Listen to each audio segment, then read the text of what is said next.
Hello বন্ধুরা, আজকে আমি শেয়ার করব চিংড়ি মাছের ফ্রাই রেসিপি। চলো তোমাদের দেখাই আমার মাম্মাম কিভাবে চিংড়ি মাছের ফ্রাইটা বানাচ্ছে।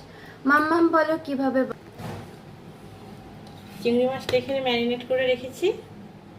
কি দিয়ে ম্যারিনেট করলে? রসুন বাটা দিয়েছি, গোলমরিচের গুঁড়ো দিয়েছি, ধনের গুঁড়ো, জিরের গুঁড়ো আর গরম মশলার গুঁড়ো, আর তোমার হচ্ছে লেবু আর ওই ভিনিগার দিয়েছি। আচ্ছা, মেখে রেখেছিলাম 1 ঘন্টা এটা আমি। আচ্ছা, ম্যারিনেট করে এখন 1 ঘন্টা রেস্টে রাখতে হবে।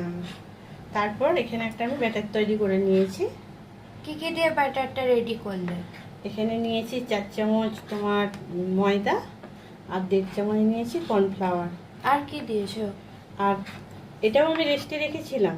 আচ্ছা, এবার বানাবো তার জন্য নিয়েছি 1 চামচ সাদা তেল। এটা কি গরম? হ্যাঁ, একটু উষ্ণ গরম তেল নিয়েছি। গরম তেলটা দিলে কি হয়? ফ্রাইটা যখন ভাজা হবে ওপরটা দেখবে একটু ক্রিপসি ভাব হয়। আচ্ছা, সেই কারণে মানে তেলটা গরম দেওয়া। তেলটা ব্যাটারের মধ্যে দিলে মানে ক্রিসপিনেসটা অনেকটাই আসবে। ঠিক আছে, তাহলে চলো আমি চিংড়ি ফ্রাইগুলো ভেজে নিচ্ছি। ঠিক আছে।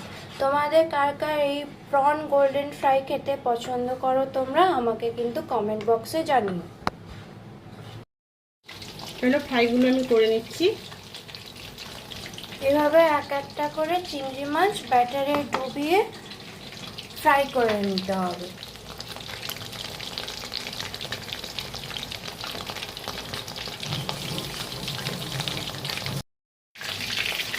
দেখো বন্ধুরা, প্রন গোল্ডেন ফ্রাইগুলো কত লোভনীয় লাগছে। তোমাদের কি দেখে খেতে ইচ্ছা করছে? যদি খেতে ইচ্ছা করে কমেন্ট বক্সে কিন্তু জানাবে।